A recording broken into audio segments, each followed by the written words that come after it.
Hello everyone, I'm Rovius, and in this video we'll be showcasing you how to defeat the Celestial Champion boss, and I will also be showcasing the loot. And after that I will also show you what you need to do to even be able to summon him.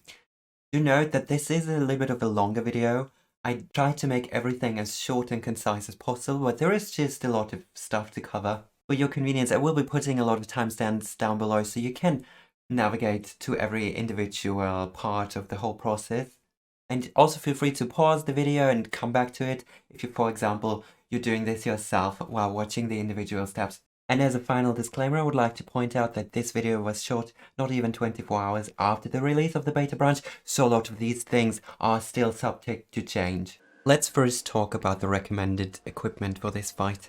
Regardless which items you actually end up using, you want to at all times ensure that your sanity is at 0, so you do not have to deal with any additional gestalts chasing you during the boss fight. On the left we have a combination of a Thulsite Crown, Night Armor, blue and green mushrooms, which offer a plethora of healing, sanity reduction and armor. And on the right we have a combination of a Thulsite suit and a bone helmet, which will keep your sanity at 0 at all times. Regardless which armor you choose, my weapon of choice would be the Thulsite Club. As you will see, while you're applying damage to the boss, they often remain relatively stationary, which would allow the mini shadow tentacles to apply additional damage. However, other weapon options are equally as viable, and at the end of the day, you will probably have to make do with what you have in your world.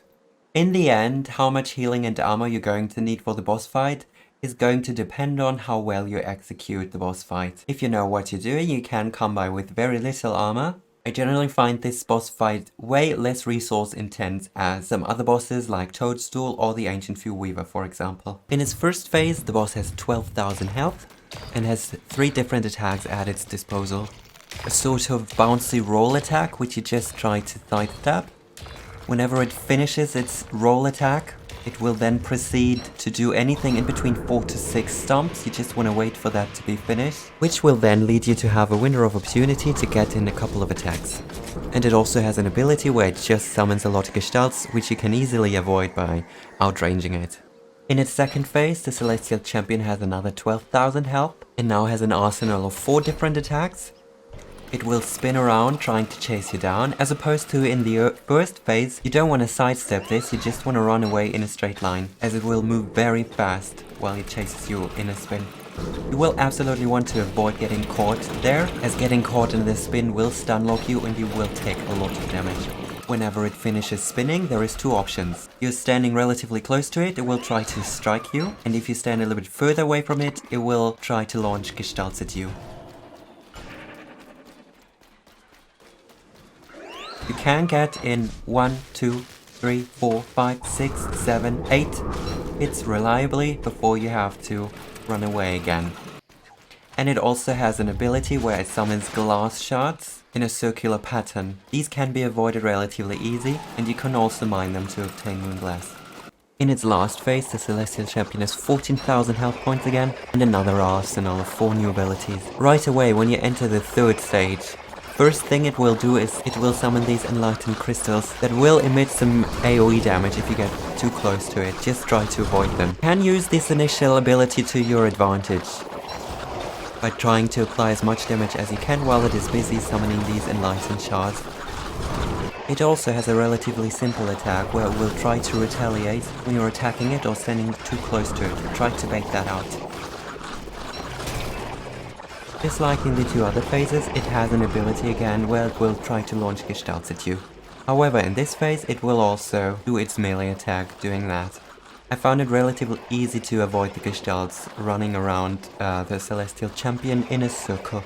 But be careful, if you get hit by a gestalt while being close to it, it can be absolutely devastating and mean the end of your boss attempt. It also has a laser attack at different patterns. I did find it a bit hard to predict due to its random nature. When you defeat the Celestial Champion in its final state, Wagstaff will make a brief return to inform you of the success of his experiment. Your world will be immersed in a perpetual night that lasts for a day or 2. I recommend to bundle the infused moonshots that the boss drops right away after defeating it, then you can just use them again for your next attempt. Mining the defeated Celestial Champion will yield you a statue sketch, as well as the one item that we're truly after, the Enlightened Crown. The Enlightened Crown is a new head item. While you're above approximately 85% sanity, it will emit light, and for each attack that you perform, you will summon a little gestalt that deals 42 damage to your enemy. It also yields your character approximately 9 sanity per minute. Additionally, your Celestial Orb will also be upgraded now, giving you access to all of the recipes that you could previously only craft on the Lunar Island. Now let's talk about what you need to do in order to summon the boss, which in my opinion is a bit trickier than the boss fight itself. First we want to trigger the Moonstorm event, which we can do by socketing the Celestial Altar, the Celestial Sanctum, and the Celestial Tribute into a Celestial Fissure close to each other.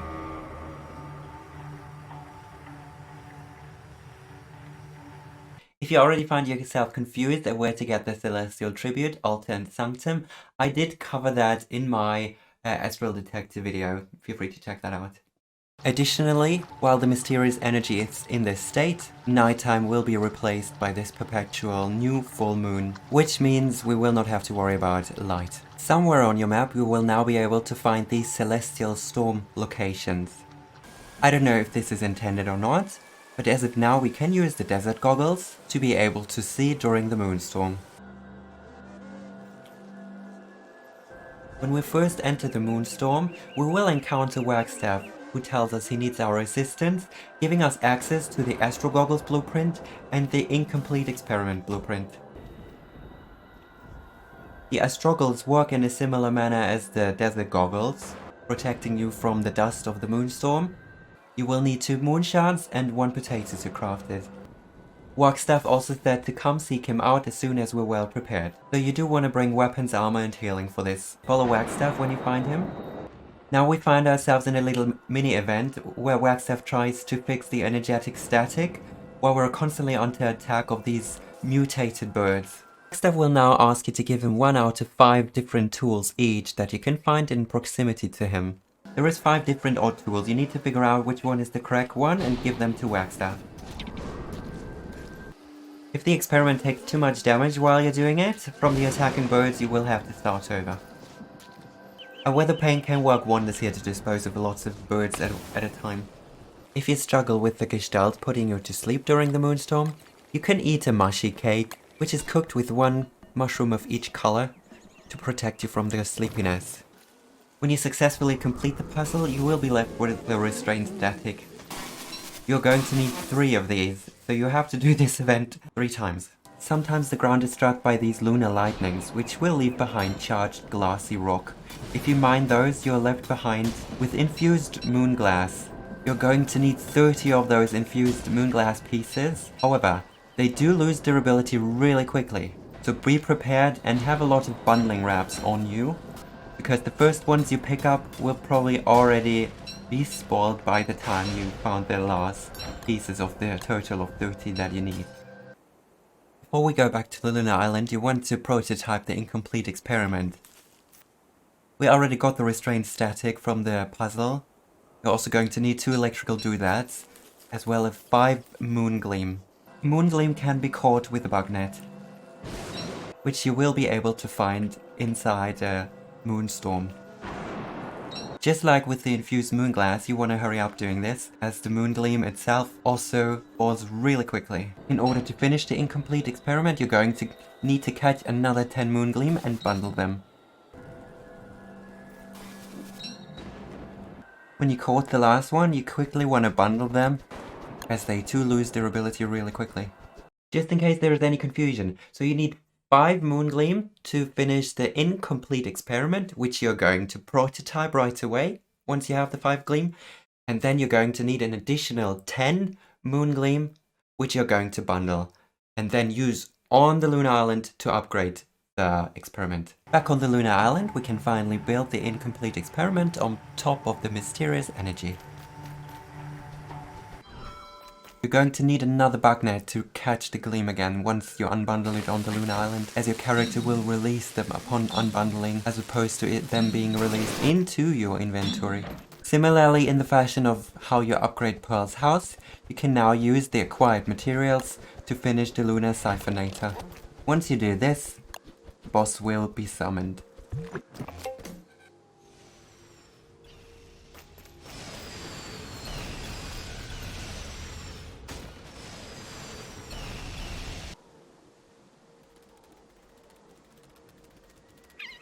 Ooh, that was a lot, wasn't it?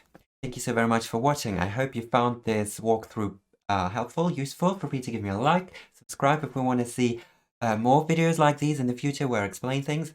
Say hello over on twitch.tv/Robius. And let me know down in the comments. I'm really curious to know what you think of the boss. How do you like the mechanics? Do you think it's the difficulty is reasonable? Do you think it's too easy? Do you think the loot is worthwhile? I'm a bit torn at the moment. I think the Enlightened Crown is really nice, but I at the same time wouldn't mind if there was added something else to the loot table of the boss that wouldn't make worthwhile to do him several times over maybe. Have an amazing time. Farewell.